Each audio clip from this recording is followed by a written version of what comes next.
You open your email and see a message from your email provider. It says there's a problem with your account and you need to fix it now. So you click the link, log in, and just like that, you fell for a phishing scheme. Phishing is when someone pretends to be a company or person you trust, hoping to trick you into clicking a link and entering your password or other credentials. And the name actually makes a lot of sense.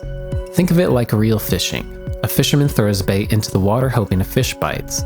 A fisher does the same thing, except for their bait, they use fake emails, fake websites, and fake urgency. They cast these fakes out to thousands of people, hoping someone falls for it. And once you do, you're hooked. The criminal now has control of your account, and they can see your data, reset your password, and use your account to target the people you know.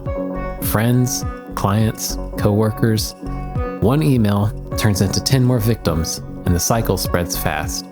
Tens of billions of dollars are lost every year due to phishing scams. If you take one thing from this video, make it this.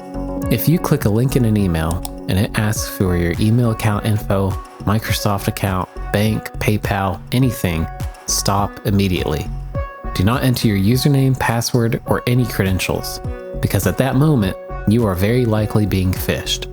So how do you actually spot phishing before it's too late? Most phishing emails follow the same patterns. Learn these and you'll start catching them quickly. Urgency or threats. Your account will be suspended. Immediate action required. Notice how in this email, it's trying to pressure you into clicking on the conveniently highlighted Verify Now button by falsely warning you that due to recent changes in the cPanel webmail server, some dormant account will be deleted. And for your email account to stay active, you must verify you are not a rebot. You're not a rebot, are you? Improper grammar aside, this seemingly immediate threat is enough to make some people click the link before thinking it through. This next one is similar, except instead of complete account deletion, it claims you are near your max storage capacity, which means important communications could be lost. Both of these are counting on making you react quickly. They want you to panic because panic makes you stop thinking. Suspicious sender. First, carefully check the sender's email address, not just the name, the actual address. Scammers love emails that look almost right, like one letter off or a slightly different domain. Notice how with this email, it says it's from QuickBooks, but the actual account it's sent from says support@repair.cellwatch.nz. A mismatched address like that is a warning. But even if the address is completely correct, it could still be a scam, because sometimes those emails are sent from hacked accounts. If something feels off, contact the supposed sender through a separate method, like a call or a text, to confirm the email is really from them. Suspicious links or attachments. This is a big one. A button might say reset password, but it actually sends you somewhere completely different. Always check where a link really goes before clicking. You can do this by hovering your cursor over the link and looking in the left-hand bottom corner of your screen. If it's a scam, it usually says something completely different than where the link or email claims to be sending you. Like in this email, where instead of taking you to view a file on OneDrive, the button is actually sending you to some cut.ly place. Weirdly polite language. Watch for phrases like kindly, such as kindly reactivate your account, or we kindly request confirmation. It sounds polite, but it's not how most companies talk. Many scammers operate overseas in countries like India or Nigeria. In those regions, kindly is completely normal for formal business. But in the US and the West, it is not commonly used and is a red flag. Scammers use pre-written scripts that keep this phrasing alive.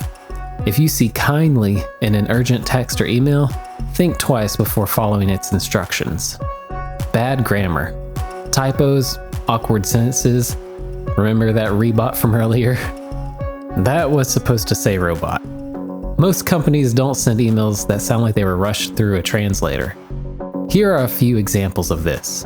A refund is scheduled to be credited to your account on October 6, 2025, but is currently on hold for safety reason. Notice the missing S at the end of the word reason, and also the randomly capitalized F. A purchase was made on your account, but it appeared the card was not physically present at the time of transaction. It appears that the word appear is missing an S here. Your passwords is due for reconfirmation today. Oops, and now an unnecessary S on the word password. Turns out English class does pay off. Asking for sensitive info. Most legit companies are not going to email you asking for your password, social security number, or banking info. Why?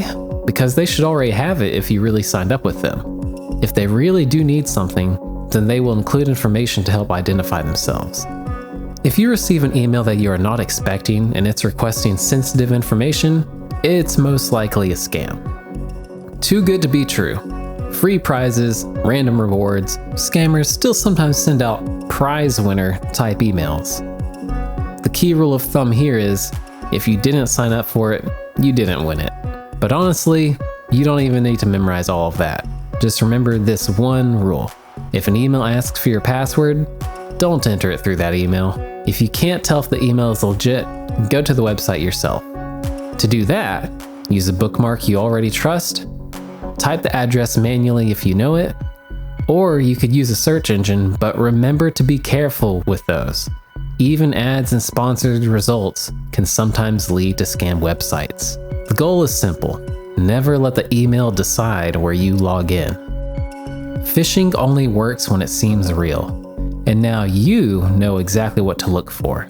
Stay alert and don't take the bait. For more information, check out breezeitservices.com, linked in the description below. Also, if this helped you, consider liking the video and subscribing for more tips on staying safe online. Please share with your friends and your family. If you are looking for additional protection from phishing attempts, Breeze IT Services offers a complimentary phishing detection system for our clients. Reach out to learn more. All you have to do is click the link below and enter your email address and password. Wait, that was a joke!